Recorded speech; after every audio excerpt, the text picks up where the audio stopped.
Depois de o meu marido me ter forçado a assinar os papéis do divórcio, sem nada em meu nome, a minha sogra apontou para um monte de lixo sujo no canto de um beco e soltou uma gargalhada desdenhosa na minha cara. É aí o teu lugar. A ver se algum mendigo te recolhe. Mal sabia ela que apenas 30 minutos depois, a pessoa que me viria buscar faria toda a sua família ajoelhar-se no chão. Para entender como cheguei a uma situação tão miserável, caros ouvintes, devemos recuar no tempo apenas 1 hora, para um luxuoso apartamento que um dia acreditei ser o meu lar. O som da bofetada do meu marido, João Monteiro, foi brutal, e o seu eco cruel assustou-me mais do que o vento que uivava do lado de fora das janelas. Caí no chão frio de azulejos, com a cabeça a andar à roda e um zumbido num dos ouvidos. Não conseguia acreditar que o homem que eu amara e de quem cuidara com todo o meu coração nos últimos 5 anos, o homem que me sussurrava doces palavras ao ouvido todas as noites, agora me olhava com os olhos de uma besta viciosa. Os seus olhos estavam cheios de ódio, desprezo e um prazer cruel. Desaparece da minha casa agora mesmo, mulher inútil, que nem sequer me consegue dar um filho. A sua voz era um rosnado baixo, cada palavra uma faca que apunhalava o meu coração sangrento. Levantei o olhar, a minha visão turva pelas lágrimas. Vi a minha sogra, Carmo, de pé no umbral do quarto, com os braços cruzados e um sorriso de satisfação no rosto.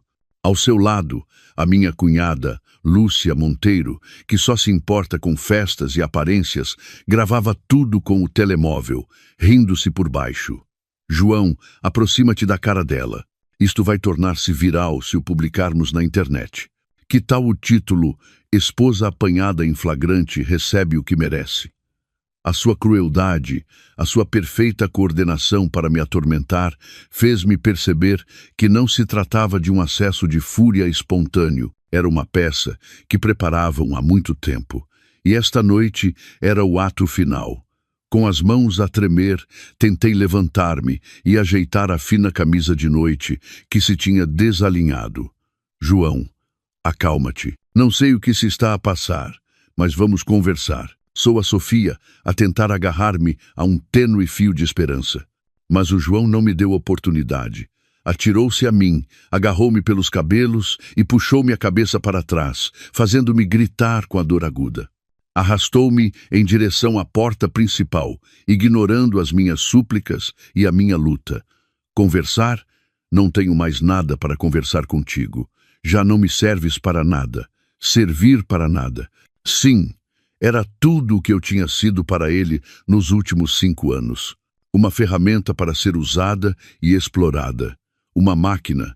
Abre a porta, mãe! Gritou João, e a Carmo correu a abri-la de par em par. A noite fria de inverno em Lisboa, um vento cortante entrou imediatamente em casa, gelando-me a pele e fazendo-me tremer da cabeça aos pés. O pequeno beco lá fora estava vazio. Apenas a luz amarela tênue de um candeeiro de rua projetava as sombras dos ramos nus. João, por favor, não faças isto. Os vizinhos vão ver-nos. Supliquei, desesperada, mas o meu medo parecia excitá-lo ainda mais. Ele riu-se cruelmente. Os vizinhos, é melhor que vejam como tu és na realidade. A ver se te atreves a olhar para alguém na cara depois desta noite. E então ele fez algo que nunca esquecerei. Com toda a sua força, rasgou a camisa de noite do meu corpo. O som do tecido a rasgar-se foi seco e retumbante. Num instante, todo o meu corpo ficou exposto ao ar gelado e aos olhares malévolos da sua família. Gritei de horror e humilhação, tentando cobrir-me apressadamente com os braços. Mas era demasiado tarde. A Lúcia já tinha levantado o telemóvel e o som do obturador da câmara ressoou uma e outra vez. Uau, que bonita, cunhadinha. Isto vai rebentar com a internet. A sua gargalhada era nítida, mas gelou-me o sangue. O João empurrou-me violentamente pela porta e eu rolei pelos degraus frios de cimento. Pegou na minha mala, tirou toda a roupa que estava dentro e espalhou-a pelo meio do beco. Desaparece e nunca mais voltes, rosnou. Foi então que a minha sogra se adiantou. Não olhou para mim, mas apontou para um monte de lixo doméstico mal cheiroso num canto do beco e, virando-se para mim, disse cada palavra com ênfase. Um sorriso desdenhoso marcava cada uma das suas rugas. É aí o teu lugar. A ver se algum mendigo te recolhe. Depois de dizer isso, entrou com o filho e fechou a porta com um estrondo. O som do ferrolho a ser trancado ressoou friamente, cortando por completo qualquer ligação com o lugar que um dia chamei de lar. Fiquei sentada, nua, no meio de um beco desconhecido em plena noite de inverno. O vento uivava, gelando-me até aos ossos, mas não tanto como o meu coração.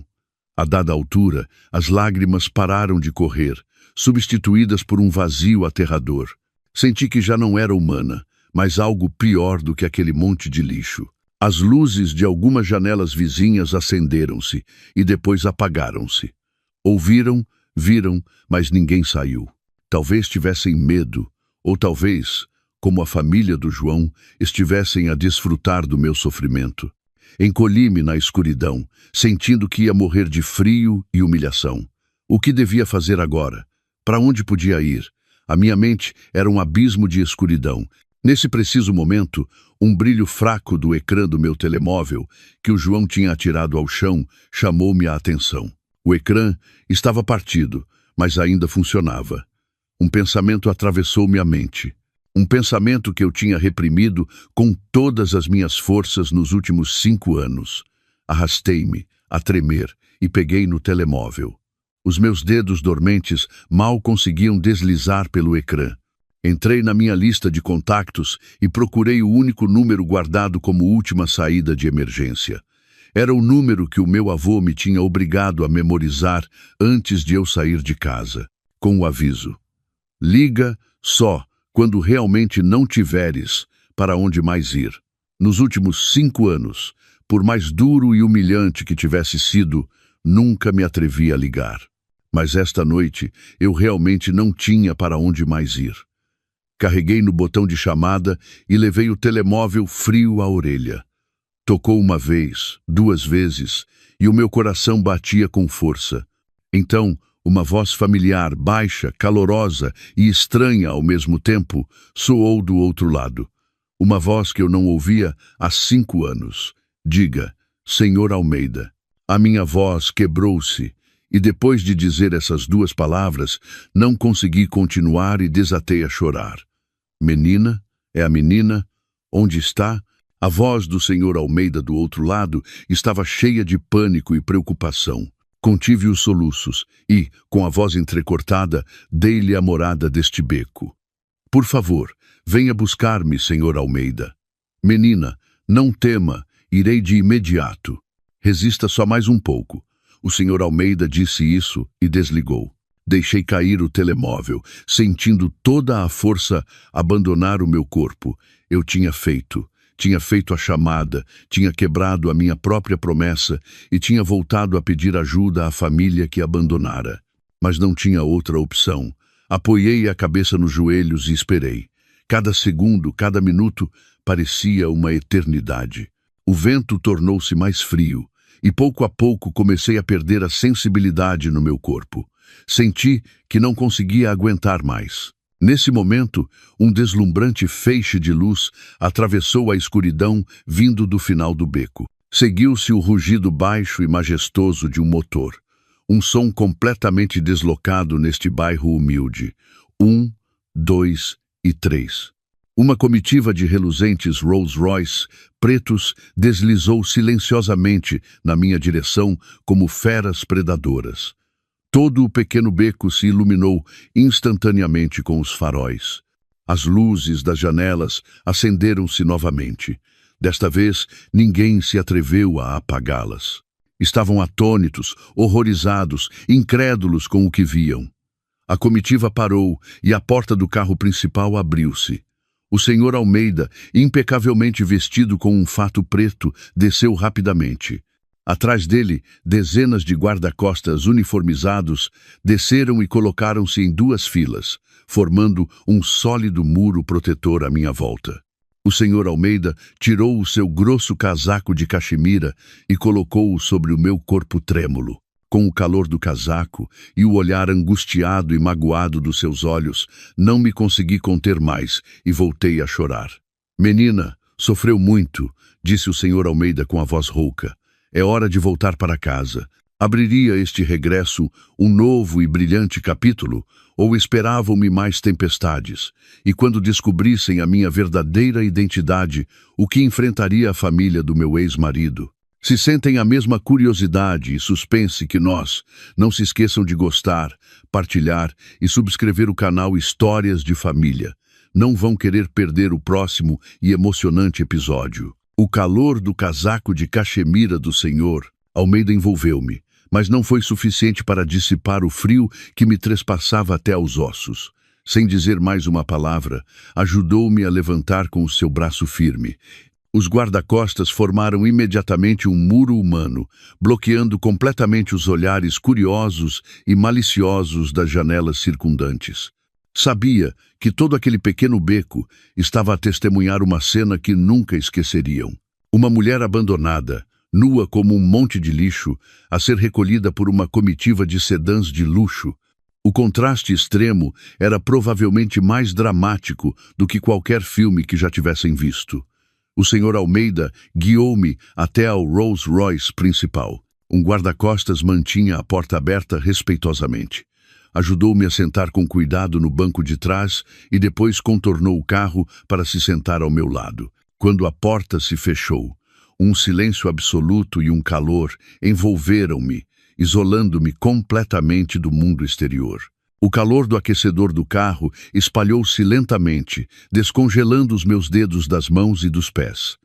Encolhi-me dentro do casaco demasiado grande, a olhar fixamente pela janela. As luzes de neon da cidade passavam como manchas de tinta na noite. O carro avançava silenciosa e suavemente, percorrendo novamente o caminho pelo qual eu tinha caminhado humilhada apenas algumas dezenas de minutos antes.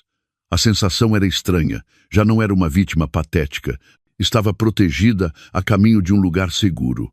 Mas a segurança física não conseguia acalmar a tempestade que rugia na minha alma. A imagem do João a rasgar a minha roupa, o dedo da Carmo a apontar para o monte de lixo, o sorriso desdenhoso da Lúcia, tudo se repetia na minha mente como um filme de terror. O que fiz de errado? Perguntei-mo 1000 vezes. Durante os últimos 5 anos, renunciei à minha identidade como filha de uma família multimilionária. Abandonei uma vida de luxo para me tornar numa esposa comum. Cozinhava, lavava roupa e cuidava de toda a sua família.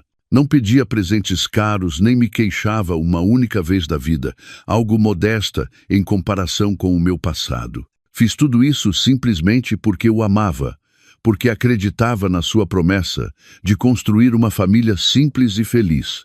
E o que recebia em troca? Traição e uma humilhação sem fim. Pensei que o amor podia superar todas as dificuldades, mas enganei-me. O meu amor foi desperdiçado, entregue a um lobo em pele de cordeiro, a alguém que só sabia usar e pisar. Menina, beba um pouco de chá de gengibre para se aquecer. A voz do Sr. Almeida tirou-me dos meus pensamentos aturdidos. Ele tinha tirado uma chávena de porcelana branca do pequeno bar do carro. Dentro havia chá de gengibre fumegante com o aroma familiar e quente do gengibre. Era o chá que ele costumava preparar-me sempre que eu me constipava.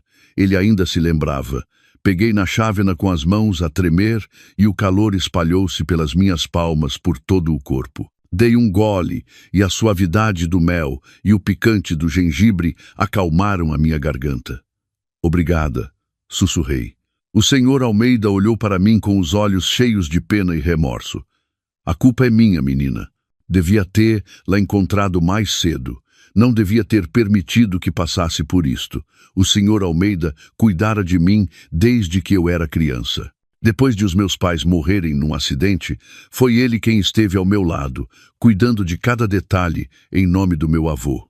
Era mais do que um mordomo. Era como um parente, um tio. Foi ele quem mais tentou dissuadir-me quando decidi deixar a minha família para ficar com o João.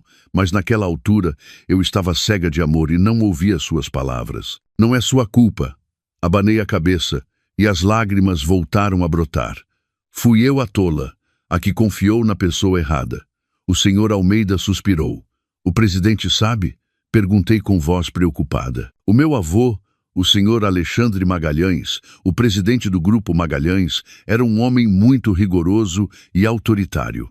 Naquele ano, quando lhe disse que me casaria com o João, um jovem de uma família comum e que não estava à nossa altura, ele enfureceu-se. Deu-me um ultimato. Ou deixava o João ou saía da família sem levar nada. E eu escolhi o amor. Nos últimos 5 anos, não me atrevi a contactar a minha família, não porque odiasse o meu avô, mas por medo. Medo de o desiludir, medo de lhe mostrar a minha vida não tão próspera. Queria provar-lhe que a minha escolha era a correta, que podia viver feliz sem o dinheiro da minha família. Mas agora tinha falhado. Tinha falhado redondamente. Informei o presidente assim que recebi a sua chamada. Respondeu o senhor Almeida. Está à nossa espera na mansão. Está muito preocupado. As palavras "muito preocupado" fizeram o meu coração encolher-se. Não sabia como o enfrentar. Temia ver a desilusão nos seus olhos. O carro entrou nas avenidas arborizadas da Quinta da Marinha. Pouco a pouco, apareceram mansões grandiosas e luxuosas, familiares e estranhas ao mesmo tempo. Não voltava aqui há 5 anos. Tudo parecia igual, ainda luxuoso e nobre, mas eu tinha mudado. Já não era a jovem ingênua e despreocupada. Era uma mulher com um casamento falhado, uma mulher que acabara de ser despida e abandonada no meio de uma noite de inverno. O carro parou em frente ao imponente portão de ferro da mansão da família Magalhães. O portão abriu-se lentamente, revelando o familiar caminho de gravilha branca que conduzia ao interior. A luz que emanava da mansão iluminava uma parte do céu, quente, como se desse as boas-vindas ao regresso de um filho pródigo. Mas outro sentimento surgiu no meu coração. Não era o alívio de voltar a casa, mas uma chama de ódio ardente. João Monteiro Carmo, Lúcia Monteiro. Fechei os olhos e gravei esses 3 nomes no fundo do meu coração. Fiz um juramento a mim mesma. A dor e a humilhação que me infligiram esta noite, eu devolver-lhes-ia 100.000 vezes, com juros. A porta do carro abriu-se e respirei fundo o ar fresco do jardim. Já não era a fraca Sofia Magalhães do passado. Esta noite, das cinzas da humilhação, renascera uma nova pessoa. O senhor Almeida voltou a colocar-me cuidadosamente o casaco, cobrindo a roupa esfarrapada por baixo, e ajudou-me a sair do carro. De pé, em frente à pesada porta de madeira maciça, primorosamente esculpida, a mesma porta à qual virei as costas com decisão há 5 anos, o meu coração encheu-se de emoções contraditórias. Receber-me-ia o homem autoritário que estava lá dentro, o meu avô que eu amava e temia em partes iguais, com os braços abertos ou com um olhar frio de reprovação. A pesada porta abriu-se lentamente sem um único ranger, e uma luz quente derramou-se do interior, envolvendo-me. No vestíbulo central estava o meu avô, o presidente Magalhães. Usava um pijama de seda. O seu cabelo grisalho estava cuidadosamente penteado, mas o seu rosto, sempre digno, estava marcado por uma profunda preocupação. Não estava sentado na sua familiar poltrona de couro, mas de pé, apoiado na sua bengala de ébano, a olhar fixamente para mim. No momento em que os nossos olhares se cruzaram, o tempo pareceu parar. Nos seus olhos astutos, não vi reprovação nem desilusão, mas uma pena infinita e um amor que ele reprimira durante 5 anos. Não consegui conter-me mais. Soltei a mão do senhor Almeida, aproximei-me dele a cambalear, ajoelhei-me a seus pés e chorei amargamente. Avô, eu errei. O meu choro explodiu. Um choro violento que continha toda a mágoa, a dor e o arrependimento que eu suportara. A bengala de ébano que ele segurava caiu no chão de mármore com um som seco. Inclinou-se, a tremer, e as suas mãos, marcadas pela passagem do tempo, levantaram suavemente o meu rosto. Voltastes, minha menina. O importante é que voltastes para casa. A sua voz estava rouca, os seus olhos avermelhados. Não me repreendeu nem uma única vez. Os seus braços não eram tão fortes como antes, mas continuavam a ser o abraço mais quente e seguro do mundo. O Sr. Almeida e as empregadas domésticas que estavam atrás viraram-se em silêncio. Ninguém queria perturbar o momento de reencontro cheio de lágrimas entre avô e neta. O meu avô ajudou-me a levantar e sentou-me no sofá. O Sr. Almeida trouxe rapidamente roupa limpa e um copo de leite quente. Toma um duche e muda de roupa. Quando estiveres mais quente, conversaremos. A sua voz estava mais calma, mas ainda tremia. Obedeci e entrei na familiar casa de banho, que ninguém usara em 5 anos, mas que era limpa diariamente. O vapor quente encheu a sala, lavando as marcas sujas desta noite, mas não conseguiu lavar a humilhação gravada no fundo do meu coração. Ao vestir o suave pijama de seda, senti como se me tivesse despido de uma pele suja. Quando voltei à sala de estar, o meu avô ainda lá estava à minha espera. Tinha-se mudado para uma roupa mais formal e sobre a mesa havia um bule de chá verde de alta qualidade a fumegar. Fez-me um sinal para que me sentasse à sua frente e disse com uma voz baixa e autoritária: "Agora, conta-me. O que é que aquele homem e a sua família te fizeram?"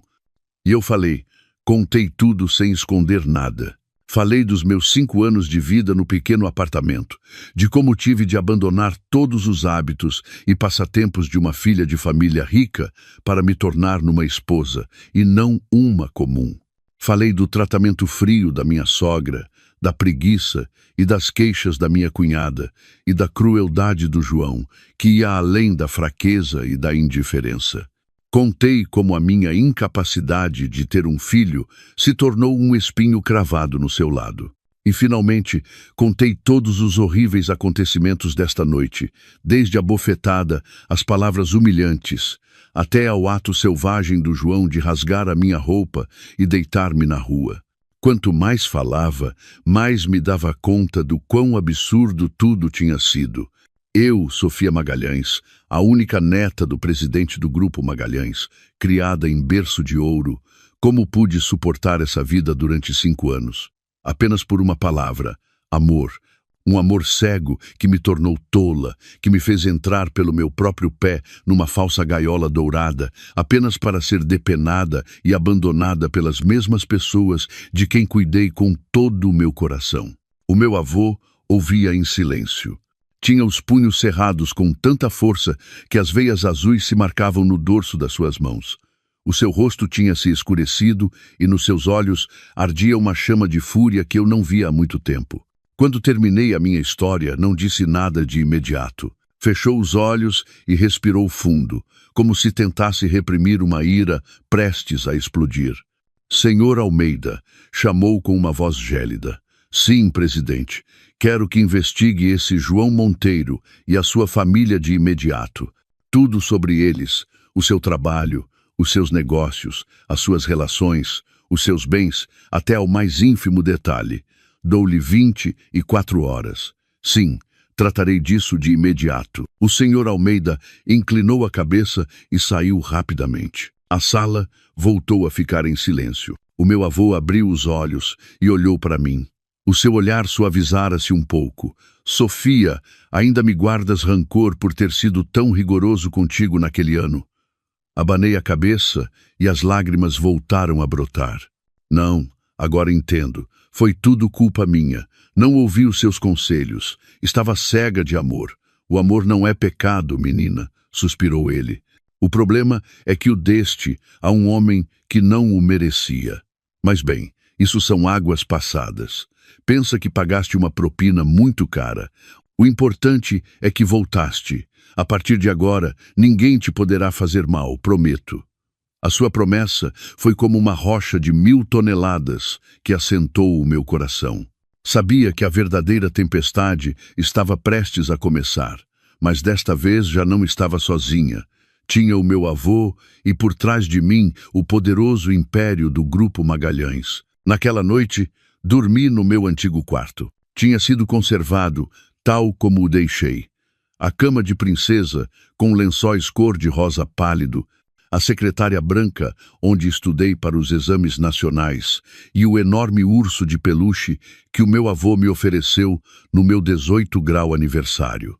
Tudo me recordava belas memórias, uma época sem preocupações. Deitei-me na cama fofa, mas não conseguia adormecer. As memórias dos últimos 5 anos misturavam-se com as da minha vida nesta mansão. Lembrei-me do dia em que conheci o João. Foi numa gala de caridade organizada pelo Grupo Magalhães. Era um jovem funcionário de uma empresa associada, bonito, inteligente e com um sentido de humor encantador. Era completamente diferente dos herdeiros ricos e ociosos que eu costumava conhecer.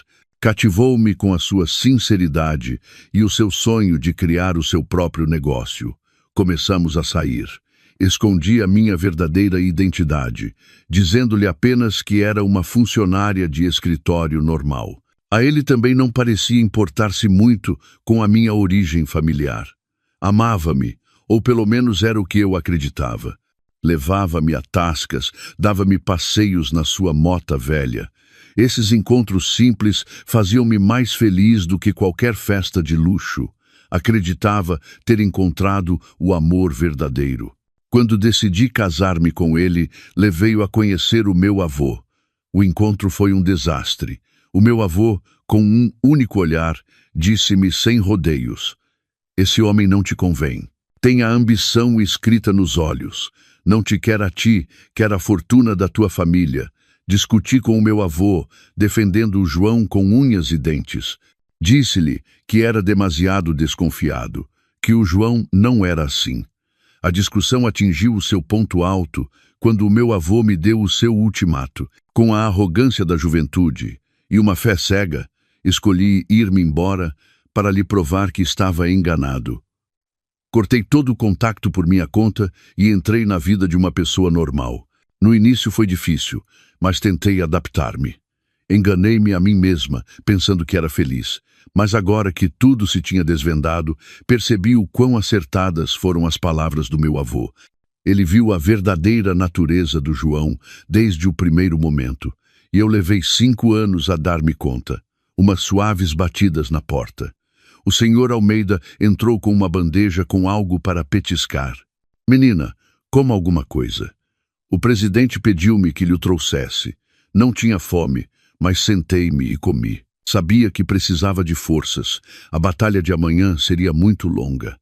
Ao ver a comida requintada na bandeja, lembrei-me de repente das refeições humildes e das repreensões da minha sogra. As lágrimas voltaram a cair, mas desta vez não era por dor, mas porque sabia que aqueles dias sombrios tinham terminado de verdade. Um novo capítulo da minha vida estava prestes a começar. Um capítulo em que já não seria uma vítima. Sentei-me em frente ao toucador de madeira de cerejeira e não reconheci a mulher no espelho. O meu longo cabelo, que sempre usava apanhado de qualquer maneira, tinha sido transformado pelos melhores estilistas do país numa cabeleira de ondas volumosas, tingida de um luxuoso tom castanho. O meu rosto, pálido e emaciado, recuperara a vida após um tratamento intensivo de uma noite. Uma maquilhagem leve, mas profissional, escondia as olheiras e fazia com que os meus olhos, já por si grandes, parecessem mais definidos e profundos. A mulher no espelho já não era a esposa submissa e paciente de ontem, Sofia. Era a única herdeira da família do Grupo Magalhães, Sofia Magalhães. A voz do Sr. Almeida às minhas costas interrompeu os meus pensamentos. "Menina, o presidente espera-a no seu escritório." Levantei-me e respirei fundo. O vestido de seda cor de jade que os estilistas tinham trazido de manhã cedo ajustava-se perfeitamente ao meu corpo, criando um ar elegante, sedutor e sofisticado. Calcei uns sapatos de salto alto de Christian Louboutin. Cada passo sentia-se firme e autoritário.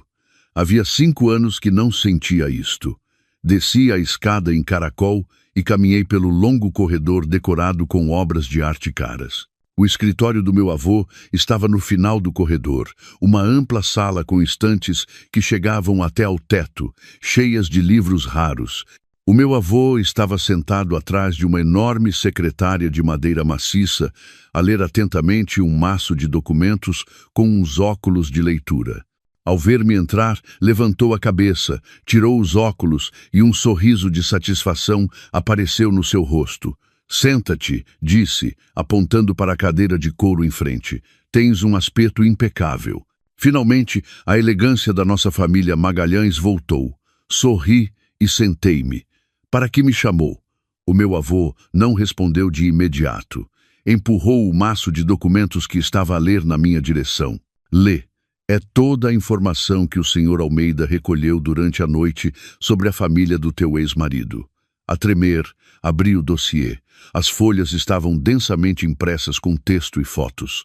A primeira página era o currículo de João Monteiro. Dei uma vista de olhos à informação básica e detive-me no seu historial de trabalho. A empresa da qual era diretor, Serviços Comerciais, LDA, era na realidade uma pequena empresa fundada pouco depois do nosso casamento. E o que me deixou atônita foi que o capital inicial da empresa, 350 mil euros, estava claramente registrado como uma contribuição pessoal. 350 mil euros. Lembro-me perfeitamente que quando me casei com o João, ele era um simples funcionário com um salário de alguns milhares de euros por mês. Como pôde ele conseguir tanto dinheiro? Passei para a página seguinte e vi os relatórios financeiros da empresa. Nos últimos 5 anos, a empresa tinha registrado perdas continuamente. O fluxo de caixa era negativo e as dívidas a bancos e fornecedores não paravam de aumentar. A sua empresa era, em essência, uma casca vazia à beira da falência. Então, de onde vinha o dinheiro para a vida abastada que a sua família levava, o luxuoso apartamento? A resposta estava nas páginas seguintes. Eram uma série de extratos bancários de contas em nome do João, da Carmo e da Lúcia. Durante os últimos 5 anos, uma quantia considerável de dinheiro tinha sido transferida mensalmente de uma conta desconhecida para as deles. Olhei atentamente para o nome do titular dessa conta desconhecida e o meu coração parou. Sofia Magalhães. Era o meu nome. Não entendia o que se estava a passar. Além do dinheiro que eu dava a Carmo para as despesas da casa, nunca lhes tinha enviado nenhum outro dinheiro. Como? Como é possível? Levantei o olhar para o meu avô e perguntei com a voz embargada. O meu avô suspirou e apontou para uma pequena nota de rodapé na página. "Esta é uma conta fiduciária que os teus pais criaram para ti antes de morrerem. Segundo o testamento deles, uma quantia fixa era transferida automaticamente todos os meses para a conta que designasses como dinheiro para as tuas despesas. A quantia não é muito grande, o suficiente para que vivas confortavelmente, mas não em excesso. Os teus pais queriam que aprendesses a ser independente." Fiquei atônita. Então, durante os últimos 5 anos, estive a viver do dinheiro que os meus pais me deixaram sem saber? Exato. Assentiu o meu avô, e esse homem soube-o desde o início. Pediu-te os dados da conta para receber o dinheiro e depois mentiu-te, dizendo que era o seu salário arduamente ganho para sustentar a família. Tudo se encaixou na minha cabeça. A imagem de empresário de sucesso e pilar da família, que o João tinha criado com tanto esmero, não passava de uma elaborada fraude. Estava a sustentar-me a mim e a sua família com o meu próprio dinheiro, enquanto representava o papel de um marido capaz e generoso. A sua hipocrisia, a sua vileza não tinham limites. Passei as páginas seguintes do dossiê. A minha ira crescia. O apartamento em que viviam, embora comprado em nome do João, tinha sido pago na totalidade através de uma empresa fantasma. E ao rastrear essa empresa, descobriu-se que estava relacionada com um concorrente acérrimo do Grupo Magalhães. "Não só te enganaram com o teu dinheiro", disse o meu avô com voz dura. "Esse tal de João Monteiro aproximou-se de ti intencionalmente. É muito provável que por trás dele haja uma conspiração maior contra o nosso grupo." Fechei o dossiê com as mãos e os pés gelados. Pensava que a minha tragédia era apenas uma história de amor falhada, um casamento infeliz. Mas não, era muito mais complexo e sombrio do que eu imaginara. Tinha sido um peão num enorme tabuleiro de xadrez, do qual não sabia nada. Entendes agora por que te disse que tinhas de ser forte? O meu avô olhou para mim com uma mistura de ira e pena. Isto já não é um problema pessoal teu, é uma guerra para toda a família do Grupo Magalhães. E tu, como única herdeira, não só deves procurar justiça para ti mesma, mas também levantar-te para proteger o legado de toda a família. Olhei para os seus olhos decididos. O medo e a confusão iniciais desvaneceram-se gradualmente, substituídos por uma determinação de aço. O meu avô tinha razão. Não podia continuar a ser uma vítima para sempre. Tinha de me tornar numa guerreira. O que devo fazer agora? A minha voz era calma e clara. O meu avô sorriu com confiança. Primeiro, precisas de uma identidade. Uma identidade com peso suficiente para os fazer tremer de medo. Levantou o telefone interno. Senhor Almeida, que venham o advogado da empresa, o senhor Torres e a equipa de relações públicas do grupo. Poucos minutos depois, um grupo de pessoas de fato entrou na sala, liderado pelo senhor Torres, o diretor do departamento jurídico do grupo, um homem de meia idade, com uma testa larga e um olhar penetrante. O meu avô deu uma ordem com uma voz que não admitia réplica. Senhor Torres, prepare imediatamente os documentos para processar João Monteiro e a sua família por fraude e desvio de fundos. Ao mesmo tempo, prepare os procedimentos necessários para recuperar os bens da minha neta. Depois, virou-se para a equipa de relações públicas. Numa hora, quero que enviem um comunicado a todos os principais meios de comunicação do país. Um comunicado sobre o regresso da minha neta e futura vice-presidente do Grupo Magalhães, Sofia Magalhães. A sala ficou num silêncio sepulcral. Todos estavam atônitos com a decisão relâmpago, mas autoritária, do presidente. Eu também, vice-presidente, um cargo em que nunca tinha pensado. Avô, eu tentei dizer algo, mas ele deteve-me com um gesto da mão. Não há mais. Este cargo sempre foi teu. É hora de reclamares o que te pertence. Olhou para mim, e o seu olhar era tanto uma ordem como uma expectativa. Prepara-te, minha filha. A tempestade está prestes a desencadear-se, e tu estarás no centro dela. Respirei fundo e assenti com firmeza. Sim, estava preparada. Neste jogo, não só ia participar, como ia estabelecer as regras. A tempestade mediática que o meu avô desencadeou chegou mais rápido e com mais força do que eu poderia ter imaginado.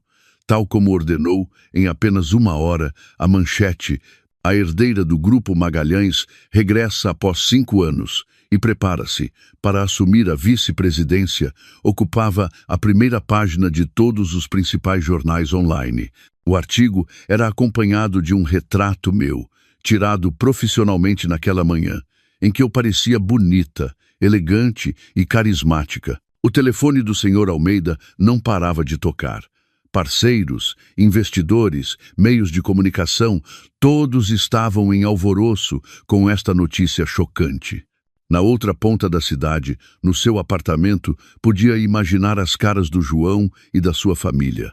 Certamente ficariam sem palavras, sem poder acreditar no que viam. A esposa, que acabavam de humilhar e expulsar sem piedade, a pessoa que eles acreditavam ser um cordeiro frágil, tinha se transformado de repente numa fênix, numa figura que monopolizava a atenção de todo o mundo dos negócios.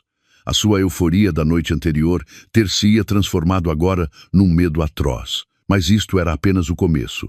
A minha transformação não se limitou à minha identidade e à minha roupa.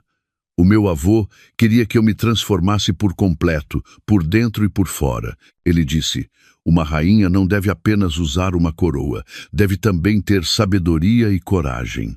Na manhã seguinte, uma equipa dos melhores tutores privados foi convocada à mansão. Um ensinava macroeconomia e gestão empresarial, outro direito comercial e assuntos legais, outro técnicas de negociação e comunicação.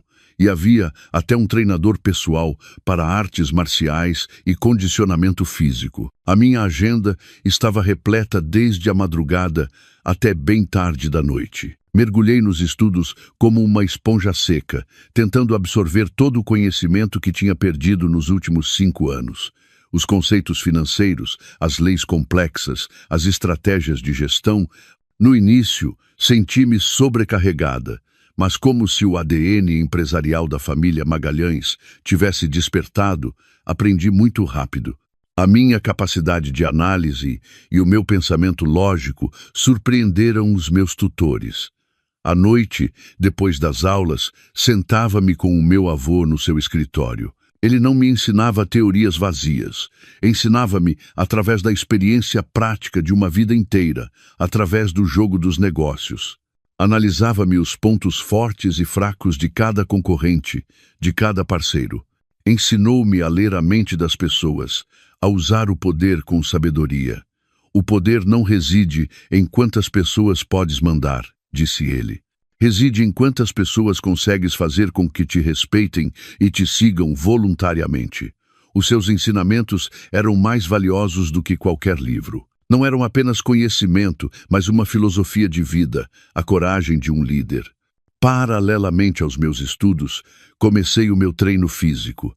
Todas as manhãs cedo, submeti-me a um duro treino com um ex-membro das Forças Especiais, desde correr e levantar pesos até ao combate corpo a corpo. O suor corria-me pelas bochechas, o corpo doía-me, mas não me queixei uma única vez. Sabia que precisava de um corpo saudável e de uma vontade de aço para enfrentar a tempestade que se avizinhava. Em apenas uma semana, tinha mudado surpreendentemente. Tinha perdido algum peso, mas o meu corpo estava mais tonificado e cheio de energia. O meu olhar já não era de tristeza ou medo, mas decidido e penetrante. A minha atitude também se tornara segura e autoritária. Até o Sr. Almeida comentou: "Menina, agora tem mais porte do que o presidente nos seus melhores tempos." A transformação estava quase completa. Tinha identidade, conhecimento, vontade e um poderoso império às minhas costas. Estava pronta para fazer o primeiro movimento na minha partida de xadrez de vingança. Numa manhã, depois de me pôr a par da situação da empresa através dos relatórios, decidi visitar o lugar que uma vez chamei de lar. Sem aviso prévio, escolhi um desportivo branco da coleção do meu avô. Usava um fato de saia e casaco branco da Chanel, óculos de sol e o cabelo ligeiramente ondulado a cair sobre os ombros. Quando o meu luxuoso desportivo parou em frente ao velho prédio de apartamentos, não poucas pessoas se viraram para olhar. Saí do carro, tirei os óculos de sol e entrei no vestíbulo de cabeça erguida. O velho porteiro da recepção, o mesmo que me tinha olhado com desprezo inúmeras vezes, agora levantou-se apressadamente e cumprimentou-me com uma incômoda inclinação de cabeça. Não disse nada, simplesmente assenti ligeiramente e dirigi-me diretamente ao elevador. Podia sentir os olhares curiosos e os sussurros às minhas costas. Certamente se perguntavam quem era esta mulher tão elegante e por que lhes era tão familiar. Quando toquei a campainha do apartamento, demoraram um bom bocado a abrir uma fresta da porta. A Carmo espreitou a cabeça e, ao ver-me, ficou petrificada. A expressão do seu rosto passou da surpresa e do medo para uma ira incontida. "Tu? O que fazes tu aqui?" gaguejou. Esbocei um sorriso sociável, mas frio. "Olá, Carmo. Vim buscar algumas coisas pessoais que deixei." Não esperei pela sua resposta. Abri caminho ligeiramente e entrei. A casa continuava igual, ainda desarrumada e algo sufocante. O João e a Lúcia estavam sentados na sala, e ao ver-me entrar, ambos ficaram sem palavras. Ao João, caiu-lhe o comando da televisão ao chão, e a Lúcia ficou de boca aberta, sem conseguir dizer nada. O seu aspecto atual era realmente patético. A roupa desalinhada e as caras emaciadas contrastavam completamente com o seu ar triunfante daquela noite. "Olá, João. Olá, Lúcia", disse num tom indiferente, como se cumprimentasse estranhos. Há quanto tempo? Não parecem estar muito bem. A minha aparição e a minha atitude deixaram-nos completamente desconcertados. Apenas me olhavam fixamente. Não lhes prestei atenção e fui diretamente ao meu antigo quarto. O quarto estava igual, mas já não restava nem um pingo de calor. Abri o armário e tirei uma pequena caixa de madeira que guardava no canto mais profundo. Era a caixa que continha as recordações dos meus pais, algumas fotos antigas, o relógio do meu pai e os brincos de pérolas da minha mãe. Isto era a única coisa que eu precisava de recuperar deste lugar. Quando saí com a caixa, o João recuperou o sentido e interpôs-se no meu caminho. Sofia, Sofia, tu. Gaguejava, sem saber como me chamar, nem o que dizer. Olhei para ele com olhos desprovidos de emoção. Tem algo a dizer, senhor Monteiro? O meu tratamento formal desconcertou-o. Nós. Podemos falar. Eu. Peço desculpa. Nada disto. Nada disto é o que pensas. Começou a cantar a velha canção, a canção das mentiras e das desculpas. Mas eu já não era a mesma de antes. Que pede desculpa, trocei. Acredita que um peço desculpa pode apagar tudo? Não precisa de representar mais. A sua peça terminou. Contornei-o e dirigi-me à porta. A Carmo e a Lúcia continuavam de pé, sem dizer uma palavra. Ao chegar à porta, parei e virei-me para olhar-los uma última vez. Esquecia-me. A partir de amanhã, as pessoas do banco virão à sua empresa por causa dos empréstimos não pagos. É melhor que se preparem. Boa sorte. Depois de dizer isso, virei-me, deixando para trás 3 pessoas petrificadas pelo terror e pelo desespero. Ao sair do prédio e respirar o ar fresco, senti uma estranha euforia. Isto era apenas um ligeiro aviso. A minha obra de vingança ainda tinha muitas cenas dramáticas pela frente. A caminho da mansão, recebi uma chamada do Sr. Almeida. Menina, a nossa gente informa que pouco depois de a senhora sair, se desencadeou uma grande briga naquela casa. Sorri ligeiramente. Perfeito. Deixe que se despedacem entre eles, Sr. Almeida. A guerra psicológica estava a começar a surtir efeito, e agora era o momento de lançar um ataque real, um ataque econômico, um ataque que destruiria por completo o império de papel de João Monteiro. A minha transformação e o meu imponente regresso não foram mais do que o primeiro tiro de partida, um golpe psicológico que mergulhou a família do João no caos. Mas para os destruir de verdade, eu precisava de ações concretas, um golpe fatal na já apodrecida base econômica do João. Ao voltar à mansão, sem tirar um fôlego, fui diretamente para o escritório. Lá esperavam-me já o meu avô e o Sr. Torres. O ambiente na sala era muito sério. Num grande ecrã, detalhava-se a estrutura da empresa do João e a rede de empresas relacionadas. Segundo a nossa investigação, começou o Sr. Torres, apontando para os números no ecrã. A empresa do Sr. Monteiro tem dívidas de quase 14 milhões de euros a 3 bancos diferentes, e todas estão prestes a vencer.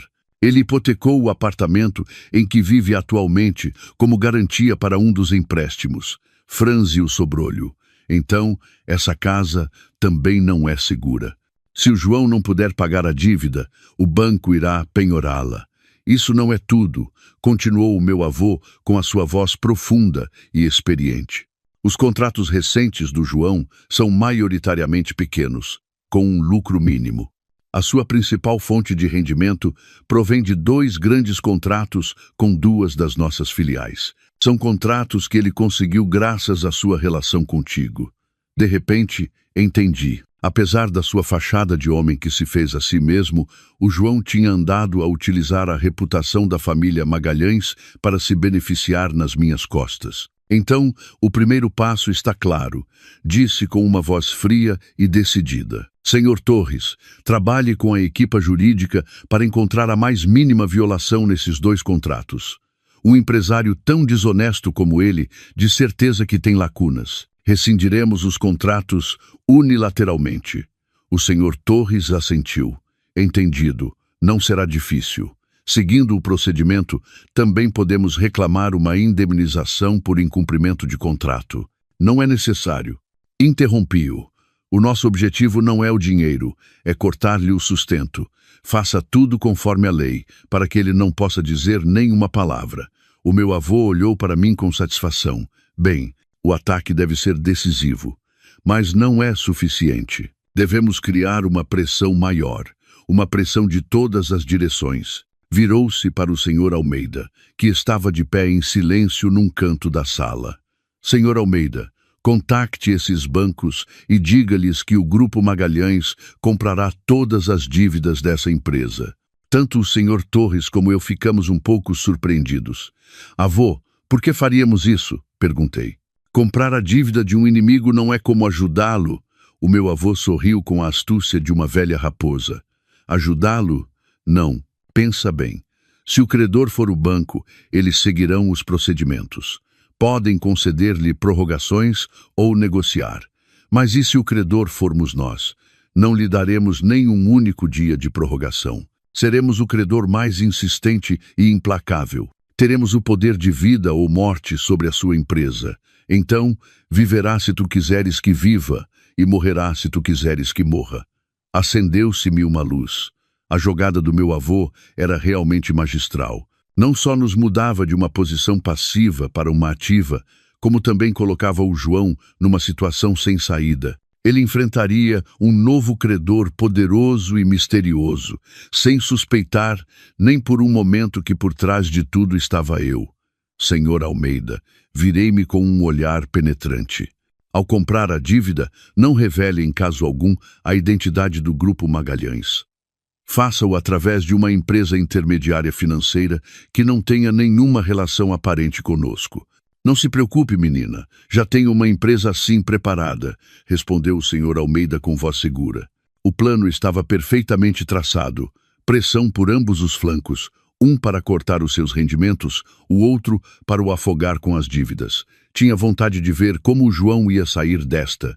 Enquanto meu avô e eu fazíamos o nosso primeiro movimento, não esqueci a tarefa mais importante, continuar a investigar os segredos obscuros do João. Acreditava firmemente que, além do que o Sr. Almeida tinha descoberto, devia haver outros cantos escuros que ele ocultava. Lembrei-me das vezes que o João chegava tarde a casa com a desculpa de reuniões de trabalho, a cheirar a álcool e a um perfume de mulher desconhecido. Lembrei-me das chamadas que recebia, escondido na varanda. A minha intuição de mulher dizia-me: além de mim, o João tem outras relações turvas. Chamei o Sr. Almeida. Sr. Almeida, poderia investigar mais a fundo as relações pessoais do Sr. Monteiro, especialmente com as mulheres? Quero saber quantas mais pessoas ele enganou, além de mim. O Sr. Almeida assentiu. Entendido, menina. A investigação secreta recomeçou. Desta vez, o objetivo não era apenas as suas finanças, mas também a sua vida privada. Poucos dias depois, as nossas ações começaram a surtir efeito. Logo pela manhã, o advogado do Grupo Magalhães enviou à empresa do João uma notificação oficial de rescisão de contrato.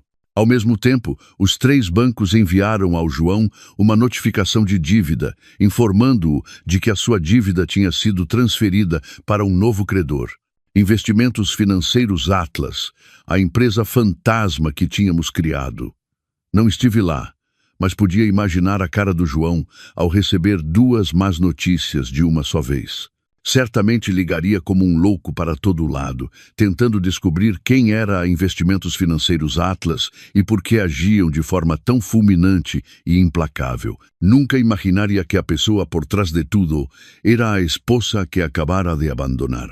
Ao mesmo tempo, o Sr. Almeida também trouxe as primeiras informações sobre a vida privada do João, e era muito mais terrível do que eu imaginara. Menina, o Sr. Monteiro não tinha apenas uma amante, disse o Sr. Almeida, colocando um maço de fotos sobre a mesa. Segundo o nosso acompanhamento nas últimas 72 horas, ele manteve relações com pelo menos outras 3 mulheres. Peguei nas fotos com as mãos a tremer de raiva. Na primeira foto, o João rodeava com o braço a cintura de uma jovem modelo num bar de luxo. Na segunda, saía de um hotel de 5 estrelas de braço dado com uma empresária abastada mais velha do que ele. Na terceira, dava de comer com ternura a uma jovem universitária numa cafetaria. Cada uma com um encanto diferente, mas com uma coisa em comum. Todas pareciam mulheres com dinheiro e estatuto. Não as enganava apenas por luxúria, continuou o Sr. Almeida. Via-as como ferramentas a serem utilizadas. A modelo ajudava-o a aceder ao mundo do espetáculo. Essa empresária é a presidente de uma grande construtora e podia conseguir-lhe contratos lucrativos. E essa universitária, o pai dela, é um alto funcionário influente. Deixei as fotos, sentindo náuseas. Este homem não tinha coração, só tinha cálculos e uma ganância sem fim. Tinha transformado a sua vida num tabuleiro de xadrez, e todas as mulheres que se aproximavam dele, incluindo eu, eram apenas peões que ele usava e descartava quando já não lhe serviam. Este facto doeu-me mais do que a sua traição. Demonstrava a sua natureza podre e doentia. Continue a investigar, Sr. Almeida, disse com voz gélida. Quero saber tudo sobre essas mulheres. Quero saber como ele as enganou. Talvez tenha chegado o momento de as vítimas como eu se unirem. Um novo e mais audacioso plano começou a formar-se na minha mente. Não só ia destruir o João, como também o ia desmascarar perante todas as pessoas que ele tinha enganado e continuava a enganar. Ia deixá-lo sem um único lugar onde se esconder. A armadilha estava montada e a presa começava a entrar em pânico. Mas estariam essas mulheres dispostas a cooperar comigo ou também acreditariam cegamente nesse homem astuto, como eu fiz? Esta batalha parecia muito mais complicada do que eu pensava. Enquanto a tempestade que eu criara se abatia lentamente sobre o João, na outra ponta da cidade, no estreito apartamento, a sua família mergulhava numa breve e fantástica alegria. Não tinham a menor ideia do que estava para vir. Para eles, expulsar-me de casa foi uma grande vitória. Tinham se livrado da nora, que não podia ter filhos. E, mais importante, pensavam que em breve conseguiriam uma vida de riqueza.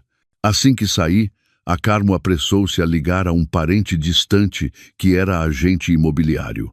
Preciso que vendas este apartamento rápido, disse ao telefone com uma voz que não conseguia esconder a sua emoção. Não importa o preço, só que seja rápido. Ah, e todos os papéis podes tratar com o meu filho João. Esta casa é toda dele. Julgava-se com o direito de dispor da minha propriedade, uma propriedade sobre a qual legalmente não tinha nenhum direito. A Lúcia foi ainda pior. Mudou-se imediatamente para o meu quarto, ocupando a cama, o toucador e as coisas que eu não tinha levado. Tirou selfies e publicou-as nas redes sociais com um texto sugestivo: finalmente tenho o meu próprio quarto. Adeus ao que não era meu. Até se gabou aos amigos das roupas e das malas que eu tinha deixado, que nem sequer lhe ficavam bem. O João, embora inicialmente surpreendido pela minha aparição na casa, recuperou rapidamente a confiança. Acreditava que eu estava apenas zangada, a fazer-me de forte depois de ter sido abandonada. Não podia imaginar que eu tinha em minhas mãos todos os seus segredos e que estava a preparar um contra-ataque brutal. Disse à sua mãe e à sua irmã: Mãe, Lúcia, não se preocupem. A Sofia é boa e fraca, só ladra, mas não nos fará nada. Deixarei que se acalme uns dias em casa do avô e depois irei buscá-la. Nessa altura, não terá outra opção senão obedecer-me. Ainda confiava na sua capacidade de atuação e manipulação. Acreditava que algumas palavras doces, algumas lágrimas de crocodilo, derreteriam o meu coração. Começaram a planear o seu futuro. Com o dinheiro da venda do apartamento, pagariam as dívidas da empresa do João e, com o que sobrasse, comprariam uma vivenda numa zona rica. A Carmo sonhava em ir ao spa todos os dias e fazer compras de luxo. A Lúcia planeava um casamento em grande estilo com o seu novo namorado rico. Descreviam um futuro belo, uma vida de classe alta, mas não sabiam que os alicerces desse sonho estavam construídos sobre mentiras e que em breve se desmoronariam. A sua euforia atingiu o auge quando apareceu um comprador para a casa. O agente que a Carmo chamou, seguindo as instruções do Sr. Almeida, encontrou rapidamente um cliente potencial. Na realidade, era um funcionário do Grupo Magalhães que se fez passar por um novo rico e se ofereceu para comprar o apartamento rapidamente e a um preço elevado. Diga, senhora Monteiro, sou da imobiliária. Um dos nossos clientes está muito interessado no seu apartamento. Está disposto a pagar 700 euros em dinheiro esta mesma semana. 700.000 euros. O número quase fez a Carmo desmaiar de alegria. Aceitou apressadamente, sem pensar duas vezes, e instou o João a preparar os papéis rapidamente. Depressa, filho. A oportunidade bateu à nossa porta. Com estes 700.000 euros, a nossa família mudará completamente. O João também estava contente, mas ainda lhe restava algum juízo. Disse a mãe: Mãe, acalma-te. A escritura da casa ainda está em nome da Sofia. Primeiro tenho de a convencer a assinar os papéis da transferência. O que mais há para convencer? Exclamou a Carmo. Diz-lhe que temos de vender a casa urgentemente para pagar as tuas dívidas e evitar a prisão. Ela ficará tão assustada que assinará a chorar. Faz o que te digo. Enquanto se deliciavam com o sonho dos 700.000 euros, chegou a primeira má notícia. A notificação de rescisão de contrato do Grupo Magalhães foi entregue na empresa. O João leu a notificação e ficou sem palavras. Esses dois contratos representavam quase 70% das receitas da empresa. Sem eles, a sua empresa não era quase nada. Ligou como um louco para os seus contactos no Grupo Magalhães, mas ninguém lhe atendeu. Não entendia por que o seu antigo parceiro agia de forma tão impiedosa. Pensou que era apenas uma infeliz coincidência. Mas em breve chegaram 3 cartas de 3 bancos diferentes ao mesmo tempo. Notificação de dívida, notificação de transferência de credor e uma exigência de pagamento de todas as dívidas em 24 horas. O João leu o nome do novo credor, Investimentos Financeiros Atlas, e mais uma vez, um nome completamente desconhecido. Procurou apressadamente na internet, mas mal havia informação sobre esta empresa, apenas que era um fundo de investimento emergente, com um capital muito forte e famoso pelo seu estilo de trabalho implacável. O verdadeiro pânico começou. O João desabou na cadeira. O suor corria-lhe pela testa como chuva. Não entendia o que estava a acontecer, porque todas as más notícias chegavam ao mesmo tempo. Sentia como se uma mão invisível o estivesse a estrangular. A Carmo e a Lúcia, ao verem a cara pálida do João, começaram a preocupar-se. O que se passa, filho? O que aconteceu? O João, a tremer, contou-lhes tudo. O sonho dos 700.000 euros. O sonho de mudarem as suas vidas desvaneceu-se num instante como fumo, deixando apenas a fria realidade da falência e das dívidas. O que fazemos? O que fazemos agora? A Carmo deambulava pela casa, a murmurar. Como vamos pagar esse dinheiro? Vamos mesmo ficar na rua? A Lúcia começou a chorar. E o que acontece com o meu casamento? Disse a todas as minhas amigas que me ia casar num hotel de 5 estrelas. O seu egoísmo não mudou nem no momento mais crítico. No seu desespero, o João de repente pensou em mim. Sim, só a Sofia Magalhães o podia salvar. O seu avô era multimilionário, uma palavra dele e tudo se resolveria. Mais uma vez, agarrou-se à tábua de salvação que tinha descartado. Pegou apressadamente no seu telemóvel e marcou o meu número. Não sabia que a pessoa que tinha o seu destino nas mãos, o misterioso credor Atlas, era eu. Estava a preparar-se para suplicar ao seu inimigo. A chamada do João chegou enquanto eu estava sentada no meu escritório, a rever o último relatório sobre a situação financeira da empresa. Ao ver o seu nome no ecrã, não atendi de imediato. Deixei o telefone tocar. Deixei o seu nervosismo e desespero ressoarem. Finalmente, carreguei no botão de chamada, mas não disse nada. Sofia. A voz do João do outro lado do telefone era trêmula e suplicante, completamente diferente da sua arrogância habitual. Podemos ver-nos um momento? Tenho algo para te dizer, algo muito importante. Guardei silêncio. O meu silêncio parecia aterrorizá-lo ainda mais. Sofia, por favor, pensa que é a última vez. Eu errei. Vou explicar-te tudo. Por favor, dá-me uma oportunidade. Continuei em silêncio. Queria que ele provasse a impotência, a sensação de ter de suplicar a outra pessoa como eu fiz. Finalmente abri a boca. A minha voz era fria e desconhecida. Não tenho nada para falar consigo. Não digas isso, Sofia, quase gritou. A minha empresa está prestes a falir. Estão a assediar-me com as dívidas. Só tu me podes salvar. Ah, sim, disse com um tom sarcástico. O que tem a ver comigo que a sua empresa vá à falência? Em breve vamos divorciar-nos. Tem a ver, muito a ver, disse apressadamente. É tudo por tua causa. Se não fosse por ti, não teria chegado a esta situação. Sofia, ajuda-me só desta vez. Prometo que te devolverei tudo. Farei o que quiseres. Ri-me. Mesmo nesta situação, continuava a culpar-me. Não preciso de nada e não tenho capacidade para o ajudar. Menti sem pestanejar. Como pode ver, eu também fui expulsa por si e pela sua família, e não tenho um cêntimo. Neste momento, estou a viver da caridade do meu avô. A minha mentira foi o golpe mais doloroso. Esmagou a sua última esperança. Ele pensava que eu era rica e poderosa, e agora dizia-lhe que eu também era uma parasita. Não pode ser, murmurou com voz desesperada. O teu avô, com todo o rico que é, não te vai ajudar? Isso é um assunto da minha família e não tem nada a ver consigo, disse com firmeza. Não tenho tempo para falar consigo.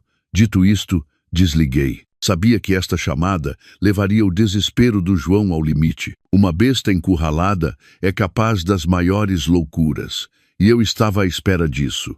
Faria o desespero com que ele revelasse segredos ainda mais terríveis, ou transformar-se-ia num ódio cego por mim. O jogo do gato e do rato tornara-se muito mais perigoso.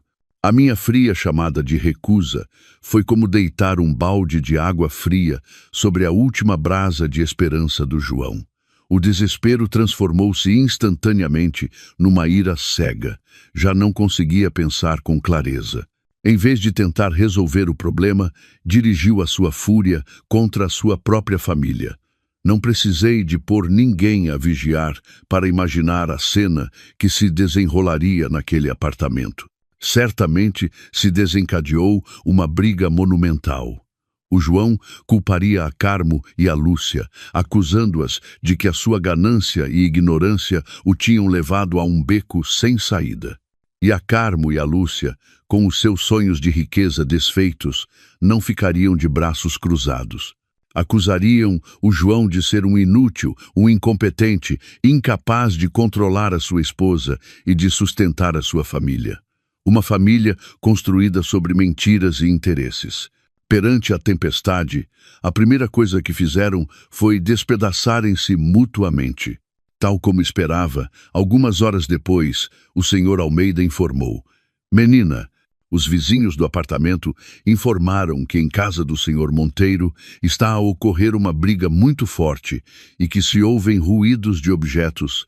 A partir-se, esbocei um sorriso. Perfeito. Deixe que esse fogo arda com mais força. Enquanto a sua família estava mergulhada em lutas internas, eu comecei a mover a minha peça seguinte. Desta vez, o objetivo não era apenas o João, mas toda a sua rede de burlas. Liguei para as 3 mulheres que o Sr. Almeida tinha investigado. A jovem modelo Lara, a rica empresária, a Sra. Vasconcelos e a estudante universitária Inês. Não revelei a minha identidade. Pedi ao Sr. Almeida que marcasse reuniões individuais, fazendo-se passar por um jornalista que investigava burlas amorosas na alta sociedade. As 3, após algumas dúvidas, aceitaram encontrar-se. Talvez no fundo dos seus corações também abrigassem suspeitas sobre o homem perfeito que era o João. A primeira reunião foi com a modelo Lara. Encontramo-nos numa cafetaria de luxo. A Lara apareceu deslumbrante, mas os seus olhos denotavam cansaço. Quando mencionei o João, no início mostrou-se muito cautelosa, insistindo que era um homem maravilhoso e um empresário de sucesso. Não tive pressa, simplesmente coloquei um dossiê sobre a mesa. Menina Lara, esta é a informação que recolhemos. Acredito que deveria dar uma vista de olhos. A Lara, por curiosidade, abriu o dossiê. Dentro havia provas de como o João tinha utilizado a sua fama para conseguir contratos publicitários e depois embolsado uma parte considerável da comissão. Havia também uma gravação de áudio em que o João dizia a um amigo que a Lara era um vaso de flores fácil de manipular. À medida que lia, o rosto da Lara tornava-se mais pálido. Quando terminou, apertou o dossiê nas mãos e uma chama de fúria ardeu nos seus olhos. Maldito canalha, então só me estava a usar. A reunião com a senhora Vasconcelos, a empresária, decorreu de forma semelhante. A senhora Vasconcelos era uma mulher inteligente e experiente. No início, não acreditou nas minhas palavras, mas quando lhe apresentei provas de que o João, através dela, tinha conseguido um grande contrato de construção e depois tinha utilizado uma das suas próprias subcontratadas para desviar fundos, causando graves problemas de qualidade e o risco de uma grande ação judicial, ela desmoronou-se por completo. Tinha confiado o projeto da sua vida ao João, sem saber que ele a apunhalaria pelas costas. A última foi a ingênua estudante universitária, Inês. Ela era a que mais pena me dava. O João tinha-lhe prometido casar com ela depois da formatura, assegurar-lhe um futuro brilhante. Ela acreditou nele e deu-lhe tudo. Mas quando lhe mostrei as fotos do João com outras mulheres e lhe pus a gravação de áudio em que ele se gabava aos amigos de ter conquistado a filha de um influente funcionário, o seu mundo cor-de-rosa desfez-se em pedaços. Chorou amargamente de dor e de raiva. 3 mulheres, 3 situações diferentes, mas todas unidas pela mesma dor, terem sido enganadas pelo mesmo homem. Não só lhes mostrei a verdadeira face do João, mas também algo mais importante. Não estão sozinhas, disse-lhes. Eu também sou uma das suas vítimas, mas não podemos ficar aqui a chorar. Devemos unir-nos e procurar justiça por nós mesmas. No início, hesitaram. Tinham medo de represálias, de perder a reputação, mas a empatia e a chama do ódio uniram-nos. Formamos uma aliança de vingança. Cada uma, utilizando as suas próprias forças e contactos, começou a recolher mais provas em silêncio e a preparar o ataque final. A Lara, através dos seus contactos no mundo do espetáculo, começou a espalhar rumores negativos sobre a integridade do João. A senhora Vasconcelos, utilizando a sua experiência e poder no mundo dos negócios, pressionou os restantes parceiros da empresa do João para que também reconsiderassem a sua colaboração. A Inês começou a exercer uma influência subtil através da sua família. A corda ao redor do João apertava-se cada vez mais. Começou a receber pressões, não só do seu credor, a Investimentos Atlas, mas também das mesmas pessoas que tinha enganado. Começou a ser isolado, marginalizado. A sua empresa era agora um navio a afundar-se. Entretanto, eu não fiquei de braços cruzados. Decidi dar um golpe público, um golpe que faria com que o João não pudesse voltar a levantar a cabeça. Contactei uma prestigiada revista de negócios e aceitei uma entrevista exclusiva. Mas o tema não seria o meu regresso, mas o lado obscuro dos casamentos na alta sociedade. Sabia que esta entrevista seria uma bomba. Estava pronta para acender o rastilho. Esta luta já não era só minha. Tornara-se a luta de todas as mulheres enganadas pelo João, e nós íamos ganhar. Que poder destrutivo teria a bomba mediática que eu estava prestes a lançar? E, encurralada, que último e desesperado movimento faria a besta João Monteiro? A rede que a minha aliança e eu tínhamos tecido começou a surtir efeito muito mais rápido e com mais força do que eu pensava.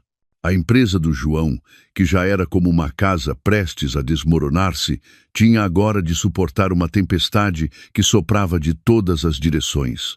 Os pequenos parceiros, ao ouvirem os rumores sobre a integridade do João espalhados pela Lara, começaram a inquietar-se. Um após outro, pretextaram desculpas para atrasar os pedidos ou exigiram o pagamento imediato das faturas.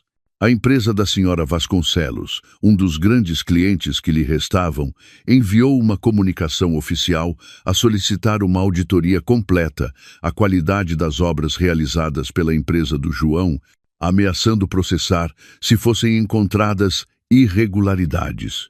A fonte de rendimento estava quase completamente cortada. Entretanto, do outro lado, a Investimentos Financeiros Atlas, ou seja, nós, continuávamos a aumentar a pressão. O João recebia diariamente dezenas de chamadas e e-mails do credor, exigindo um plano de pagamento concreto. Recusaram qualquer proposta, negociação ou prorrogação, oferecendo apenas uma saída: pagar ou ir a tribunal. O João desmoronou-se por completo. Corria de um lado para o outro, batendo às portas de antigos conhecidos e parceiros para pedir dinheiro, mas ninguém o ajudou.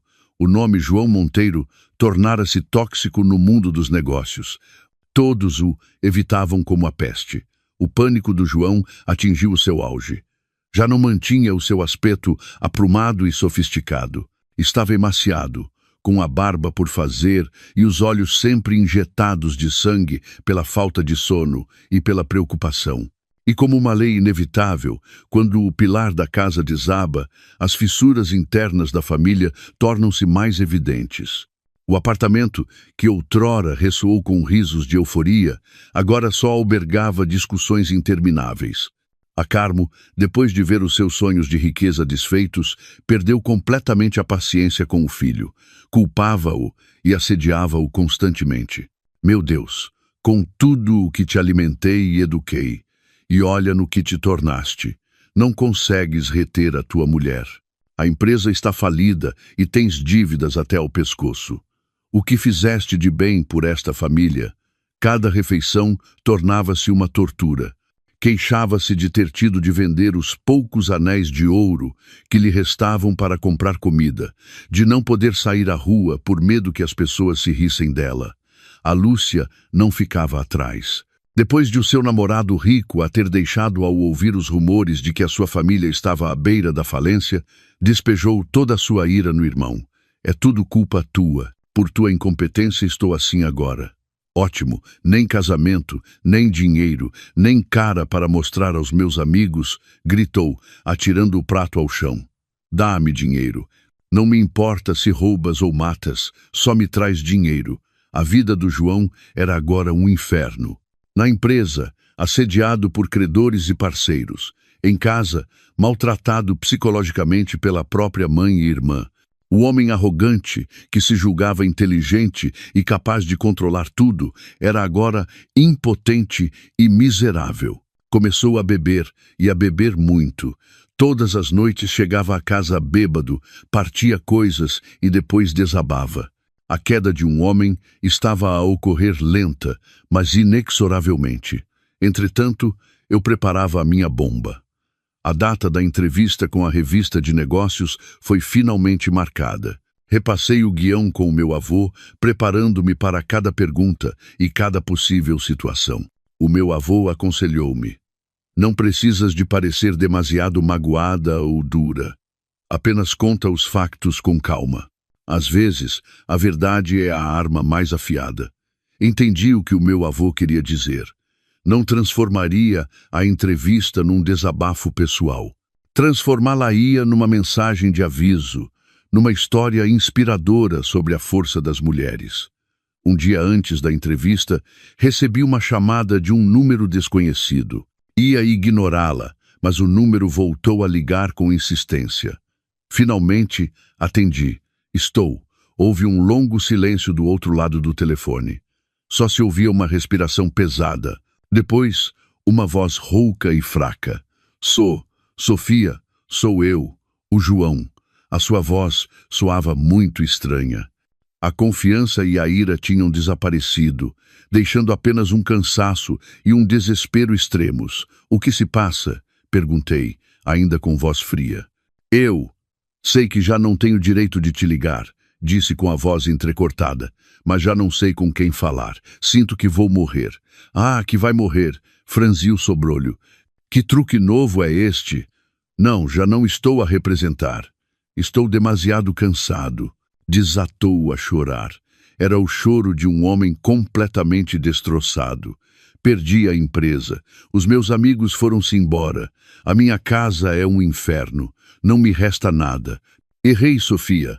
Sei que errei de verdade. Perdi a única mulher que me tratou com sinceridade.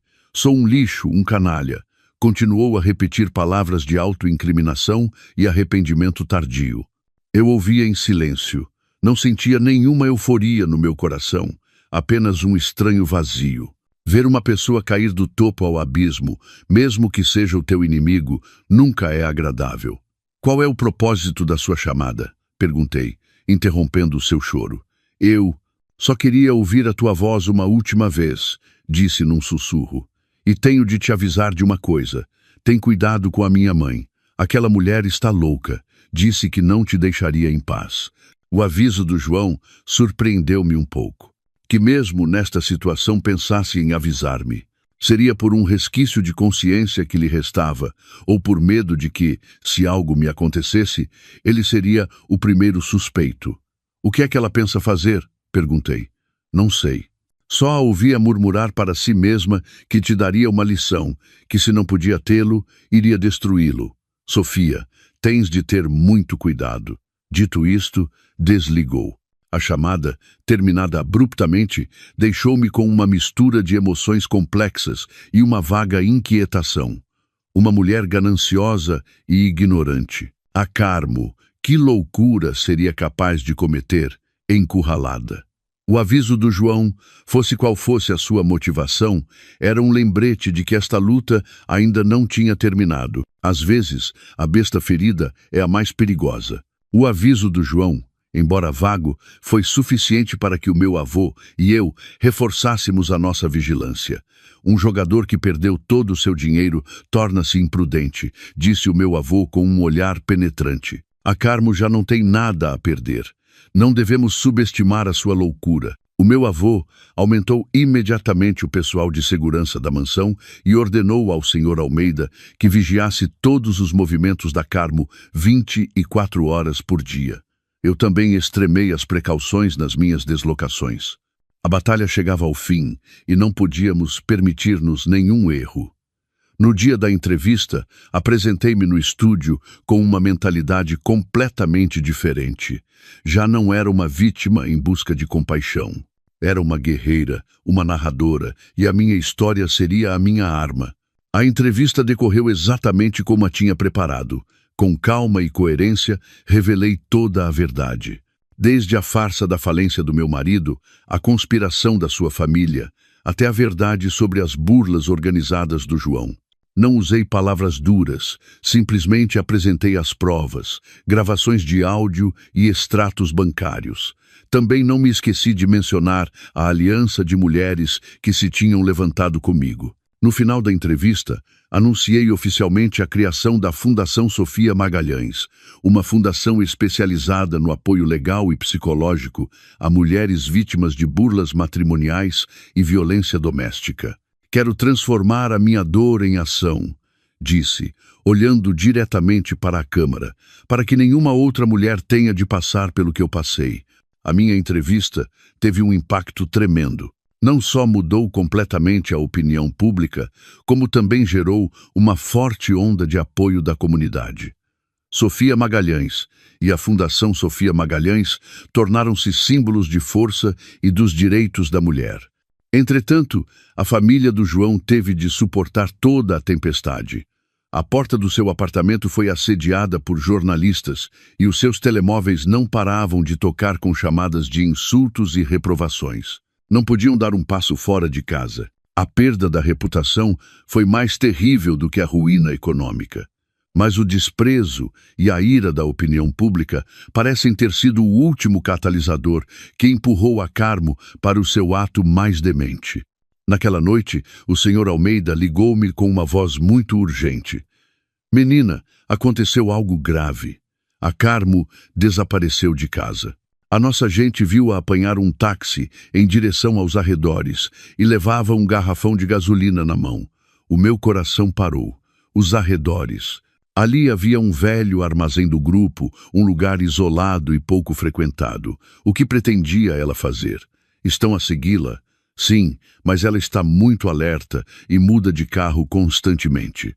Estamos a segui-la como podemos. Mas, menina, o que me preocupa é que o seu alvo seja a senhora. Fiquei gelada. Nesse preciso momento, recebi uma mensagem de texto no meu telemóvel de um número desconhecido.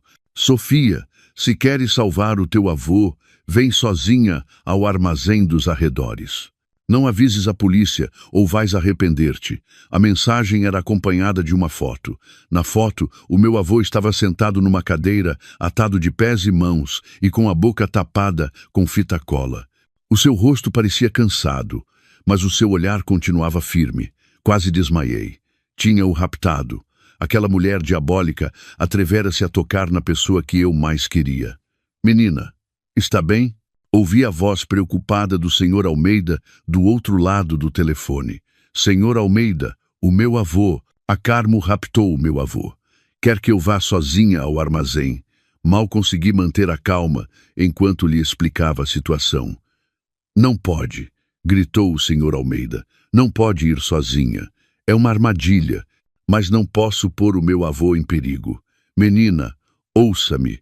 O presidente já passou por muito na sua vida. Sabe como se proteger. Agora é que a senhora tem de manter a calma de verdade. Envie-me a sua localização e a mensagem de texto completa. Avisarei a polícia imediatamente e mobilizarei a nossa gente para cercar a zona. Faça o que ela lhe pede, mas não se esqueça que estaremos logo atrás de si. Fiz o que o Sr. Almeida me disse.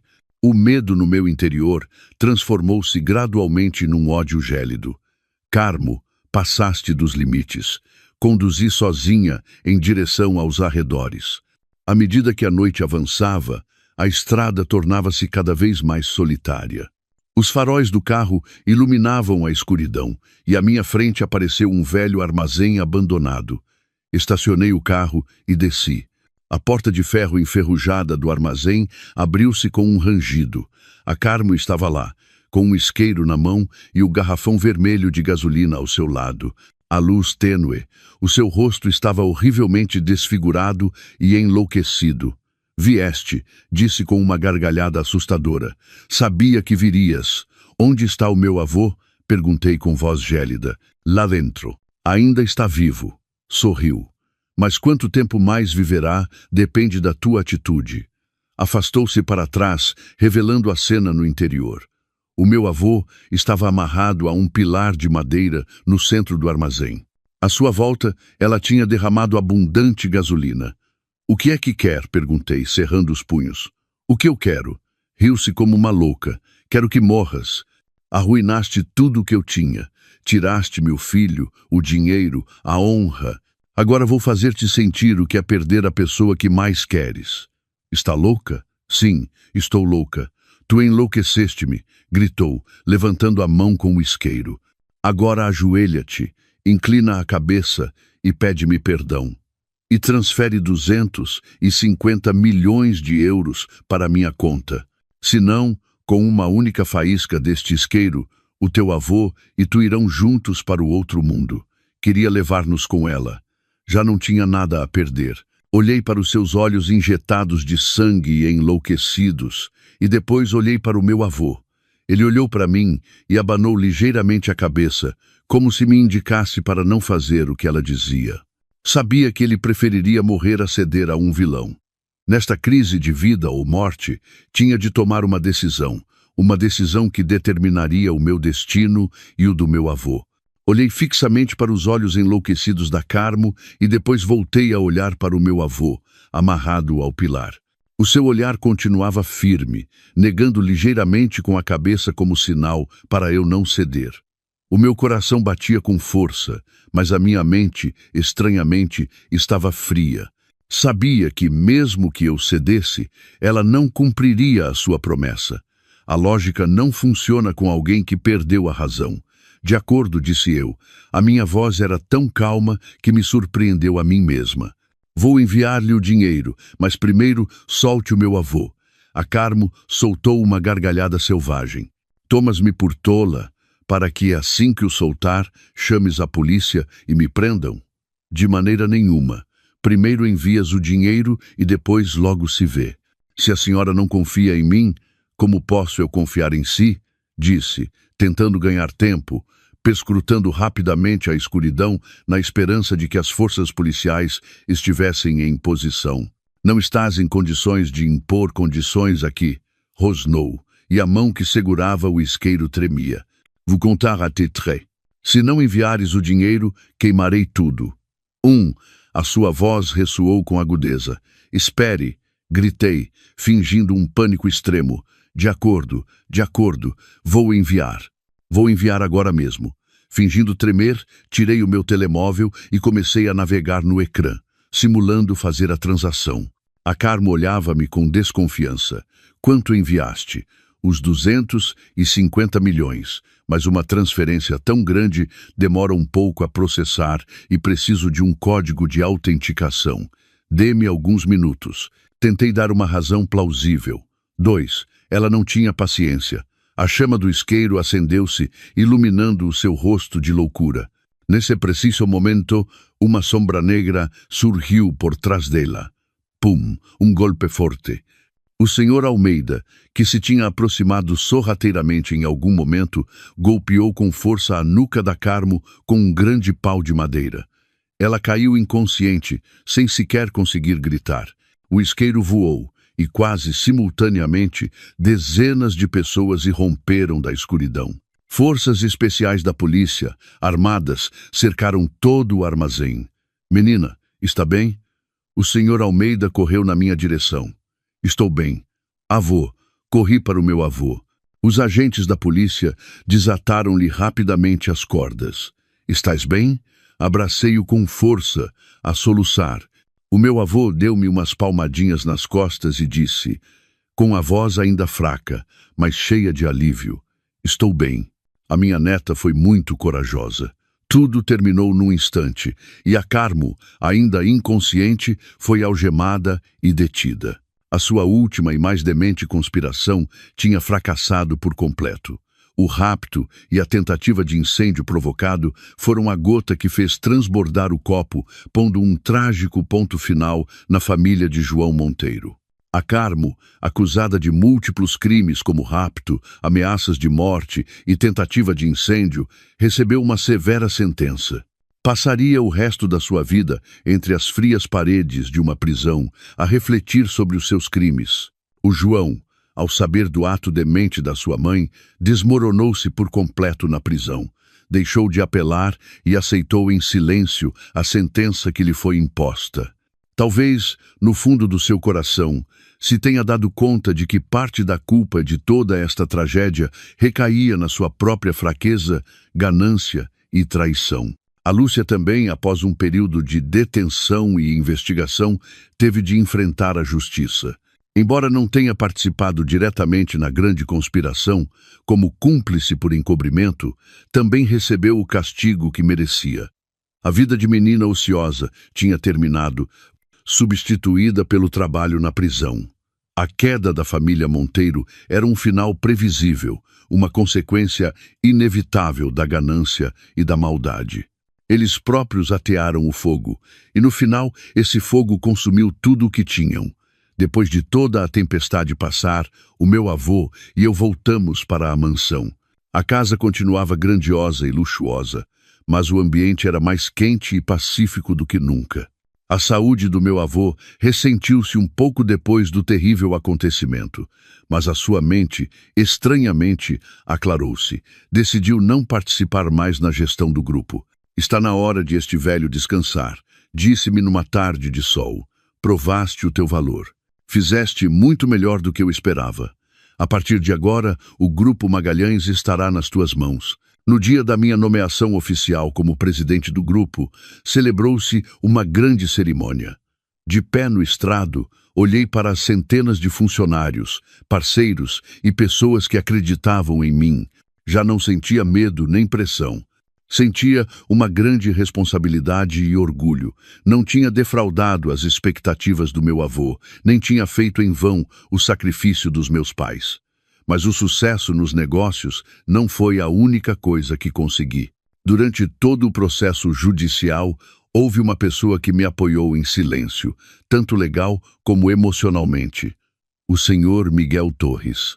Não era apenas um advogado competente, mas também um homem caloroso, compreensivo e de confiança. Passamos juntos os momentos mais difíceis e, pouco a pouco, surgiu um sentimento especial entre nós. O amor chegou a mim pela segunda vez, de forma suave e pacífica. Ele não se sentiu esmagado pela minha origem familiar, nem pela minha riqueza. Amava a pessoa que eu era, a minha força e a minha perseverança. Ao seu lado, podia ser eu mesma, sentir-me verdadeiramente amada e respeitada. Um ano depois, celebramos um pequeno e caloroso casamento numa praia soalheira e ventosa. Convidamos apenas a família e os amigos mais próximos. O meu avô, na sua cadeira de rodas, pegou na minha mão e entregou-a ao Miguel. "Cuida bem da minha Sofia", disse, feliz e com os olhos lacrimejantes. "É uma menina que sofreu muito." Olhei para o homem que estava ao meu lado, a pessoa com quem passaria o resto da minha vida. Sorri com uma satisfação genuína. A minha vida tinha passado por uma grande tempestade. Essa tempestade varrera tudo o que era falso e podre, deixando no seu lugar um céu claro e azul e um amanhecer deslumbrante. Naquela noite, depois de a festa ter terminado e todos os convidados se terem ido embora, só ficamos o meu avô, o senhor Almeida, e eu na sala de estar. O ambiente era tranquilo, só se ouvia o suave murmúrio das ondas ao longe. O meu avô parecia cansado, mas muito feliz. Olhou-me com olhos cheios de afeto. "Sofia, finalmente encontraste o teu refúgio de paz. Agora este velho pode descansar tranquilo." Peguei na sua mão magra, o meu coração cheio de gratidão. Se não fosse por si e pelo senhor Almeida, não sei o que teria sido da minha vida. Devo-lhes a vida a ambos. O meu avô sorriu com doçura e abanou a mão. "Entre família não há dívidas. És minha neta. O sangue da família Magalhães. Proteger-te é a minha responsabilidade." O senhor Almeida, que estava de pé a um lado, também sorriu. Ver a menina feliz é a maior alegria do presidente e a minha. Sentamo-nos juntos a recordar o passado, não com amargura nem ódio, mas com uma profunda reflexão. Cada acontecimento, cada dor, foi uma lição, um tijolo que construiu a pessoa que sou hoje. Mas no fundo do meu coração ainda havia uma pergunta por resolver. Avô, hesitei. Como soube naquele ano que o João Monteiro era uma má pessoa? Como pôde ver a verdadeira natureza de alguém com apenas um olhar? O meu avô guardou silêncio por um momento.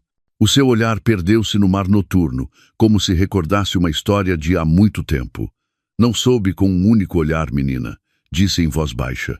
"Antes de o trazeres à casa para mo apresentares, já tinha mandado investigar sobre ele. Fiquei gelada. Então já sabia. Sim", assentiu ele. Sabia que a sua origem familiar não era tão simples como ele dizia. O pai dele era um conhecido jogador, cheio de dívidas. A mãe dele, a Carmo, também não era uma santa. Sabia que a sua aproximação a ti não era uma coincidência. Mas, naquela altura, estavas perdidamente apaixonada. Não terias acreditado numa única palavra do que eu te dissesse. Quanto mais eu me opusesse, mais terias querido segui-lo. Por isso, tive de te dar aquele ultimato tão cruel. Esperava que as dificuldades e as privações de uma vida normal te fizessem entrar na razão, mas não sabia que serias tão forte e paciente. Cada uma das suas palavras foi como a última peça de um puzzle, completando a imagem perfeita. Desatei a chorar, não por dor, mas comovida pelo seu amor silencioso e pelo seu profundo cálculo. Mesmo quando lhe virei as costas, ele sempre me tinha estado a observar e a preocupar-se comigo. "E o dos meus pais?" Perguntei com a voz a tremer. Uma velha dor ressurgiu. Também teve a ver com conspirações de negócios? O meu avô guardou silêncio durante muito tempo. Até o som das ondas lá fora pareceu suster a respiração. "Sim", admitiu finalmente, e a sua voz estava tingida de uma tristeza infinita. O acidente daquele ano não foi um simples acidente. Foi um assassinato planeado pelos concorrentes do nosso grupo. Os teus pais pagaram o preço do meu sucesso. Fechou os olhos e uma lágrima rolou pela sua bochecha enrugada. Esse é o maior arrependimento da minha vida, Sofia. Não consegui proteger a minha filha e o meu genro. Por isso, tinha de te proteger a ti com mais razão. Não podia permitir que essa tragédia se repetisse. A última verdade tinha sido revelada. Uma verdade terrível, mas que explicava tudo. Compreendi o fardo que o meu avô tinha carregado durante tantos anos, porque era tão rigoroso, porque sempre tentava proteger-me. Abracei-o com força. Avô, isso são águas passadas. Os meus pais, do céu, de certeza que não lhe guardam rancor. Agora, tem-me a mim, ao Miguel e ao Sr. Almeida. Abraçamo-nos assim, avô e neta. 2 gerações a partilhar a dor e os segredos enterrados durante décadas.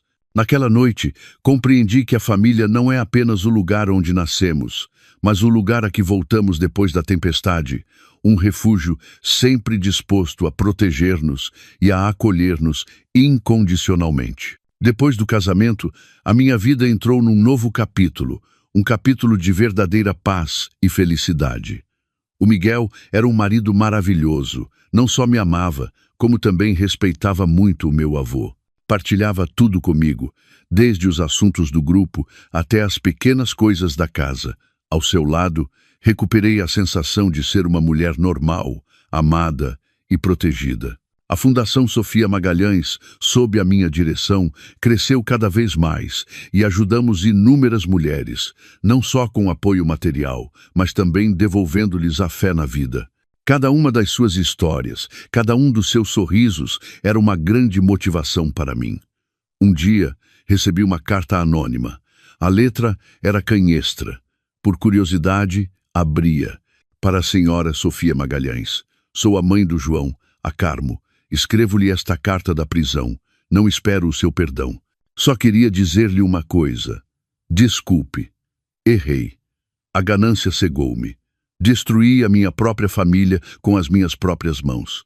Empurrei o meu filho e a minha filha para a prisão. Arrependo-me tanto. Todas as noites sonho com o que fiz. Vejo a sua figura a chorar no meio de uma noite de inverno. Sei que não há segundas oportunidades. Só espero que a senhora viva feliz, por nós também, uma pecadora. Depois de ler a carta, o meu coração estava calmo. Não sentia nem euforia nem compaixão, apenas uma sensação de paz. Todo o rancor se desvaneceu com estas letras. O passado estava completamente encerrado. Duraria muito tempo esta nova felicidade? Ou os fantasmas do passado tinham realmente adormecido? A vida ainda tinha muitos caminhos imprevisíveis pela frente. Anos depois, quando as ondas turbulentas do passado se tinham retirado por completo, a minha vida decorria na calma que tanto ansiava. O Miguel e eu tivemos uma filha preciosa. Chamámo-la Alma, com a esperança de que a sua vida fosse sempre serena e livre. Era o fruto do nosso amor, a nossa alegria, um raio de sol que aquecia toda a mansão. O meu avô, embora de idade avançada, parecia ter rejuvenescido desde o nascimento da sua bisneta. O seu maior prazer era sentar-se na sua cadeira de rodas todos os dias e ver a Alma a balbuciar e a dar os seus primeiros passos no jardim. Um sorriso de satisfação não abandonava o seu rosto. O Grupo Magalhães, sob a minha direção e com o apoio do Miguel, cresceu ainda mais solidamente. Centramo-nos não só nos lucros, mas também nos valores sustentáveis e nas atividades para a comunidade. A Fundação Sofia Magalhães também se tornou uma instituição de confiança, um refúgio comum para milhares de mulheres em todo o país. Às vezes, chegavam-me notícias de pessoas do passado. Diziam que o João, depois de cumprir a sua pena, vivia sozinho, sem vínculos, a fazer trabalhos duros para sobreviver. O seu antigo aspecto sofisticado e elegante tinha desaparecido e tinha envelhecido muito. A Lúcia, depois de sair da prisão, também não encontrou um trabalho estável. A vida dura tinha a despojado dos seus hábitos de luxo e a tinha tornado numa pessoa mais silenciosa e reservada. Já não me interessavam. As suas vidas, os caminhos que escolheram, eram responsabilidade deles.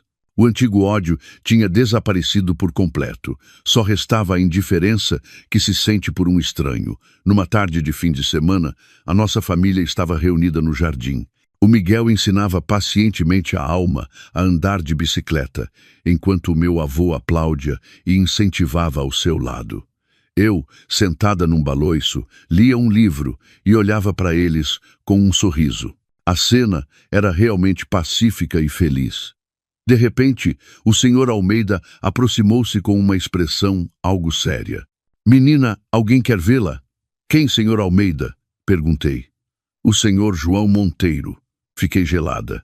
"O João, depois de tantos anos, por que vinha procurar-me aqui?" "Diga-lhe que não estou", respondi com frieza. Não queria que nada do passado perturbasse a minha vida atual. "Mas ele diz que é um assunto muito importante relacionado com a última vontade da senhora Carmo", hesitou o Sr. Almeida. A Carmo tinha falecido na prisão por doença há alguns anos. "A sua última vontade." A curiosidade picou-me, mas também estava cheia de receio. "Onde está ele?" "Está à espera fora do portão principal." Pensei por um momento. "De acordo, leve-o para o pequeno salão. Que o meu avô e os outros não saibam. Não quero quebrar a paz familiar." Entrei no pequeno salão. O João estava sentado num sofá. Estava muito mais magro e moreno, com cabelos brancos a salpicar o seu cabelo. Parecia muito mais velho e desgastado do que a sua idade sugeria. Ao ver-me entrar, levantou-se desajeitadamente e manteve a cabeça baixa, sem se atrever a olhar-me diretamente nos olhos. "Olá." A sua voz era rouca e baixa. "O que faz aqui?" perguntei, mantendo uma distância de segurança. "Eu vim cumprir uma última promessa que fiz à minha mãe." Tirou uma caixa de madeira desbotada de um velho saco de pano com as mãos a tremer e colocou-a sobre a mesa. "Antes de morrer, a minha mãe pediu-me que te devolvesse isto", disse. "A minha mãe disse que te tinha feito mal a ti e aos teus pais. Disse que isto era a única coisa que guardava dela." Por curiosidade, abri a caixa. Dentro havia um velho álbum de fotos e algumas cartas amareladas. Passei a primeira página do álbum. Havia fotos da minha mãe e da Carmo jovens. Estavam abraçadas e a sorrir alegremente. Fiquei atônita. Como? Como é isto possível?" "A minha mãe e a tua mãe", disse o João com amargura, "uma vez foram as melhores amigas." Este facto foi como um raio para mim. Folheei as cartas. Eram cartas que a minha mãe tinha escrito a Carmo, a falar da vida, do amor, dos sonhos. Numa carta, a minha mãe escreveu: "Susana, acho que em breve terei de ir para um lugar distante. Confio-te a minha Sofia. Trata-a como se fosse a tua própria filha. Se mais tarde a Sofia e o João tiverem um destino juntos, essa será a minha maior felicidade." Então era isso. Não só eram amigas, como a minha mãe me tinha confiado a Carmo. Mas por quê? Por que me tratou ela assim? "Pela ganância e pelos ciúmes", respondeu o João, como se lesse os meus pensamentos. "A minha mãe sempre invejou a riqueza e a felicidade da tua mãe. Quando a tua mãe morreu, cortou deliberadamente todo o contacto e escondeu esta relação. Queria que vivesses no sofrimento. Assim, ela podia sentir prazer, e quando te conheci, a minha mãe viu uma oportunidade. A oportunidade de arrebatar tudo o que acreditava que a tua mãe lhe tinha tirado." Fechei o álbum, a minha mente um turbilhão de emoções. A tragédia da minha vida, no final, originou-se no rancor de uma geração anterior. Que absurdo e trágico. Por que me conta isto? Olhei para o João diretamente nos olhos. Para pedir perdão, o João abanou a cabeça e um sorriso amargo apareceu nos seus lábios. "Não, não me atrevo a pedir o teu perdão. Só queria que soubesses toda a verdade. Vivi demasiado tempo na mentira e na culpa. Agora só quero viver em paz. Devolvendo-te estas memórias, considero que saldei a minha última dívida." Voltou a inclinar-se perante mim, virou-se em silêncio e foi-se embora. Olhei para suas costas solitárias e no meu coração já não havia ódio, mas uma vaga compaixão. Cada pessoa deve pagar pelos seus erros, só que o preço que eles pagaram foi demasiado alto. Peguei no álbum nas minhas mãos e voltei a olhar para a minha mãe e para a Carmo, a sorrir radiantemente na foto. Talvez noutro mundo pudessem ter resolvido todos os seus rancores e voltado a ser amigas. O encontro inesperado com o João e a verdade sobre a relação entre a minha mãe e a Carmo fecharam o último capítulo do passado.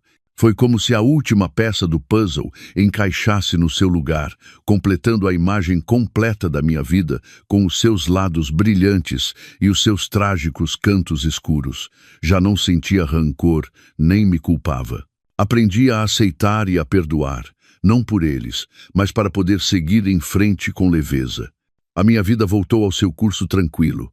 O trabalho no grupo, os projetos da Fundação Sofia Magalhães e, acima de tudo, a minha pequena família. Cada dia era como um presente. Apreciava cada momento com o Miguel, vendo a minha filha Alma crescer e vendo o sorriso do meu avô. Essa era a riqueza mais preciosa, algo que nenhum dinheiro podia comprar.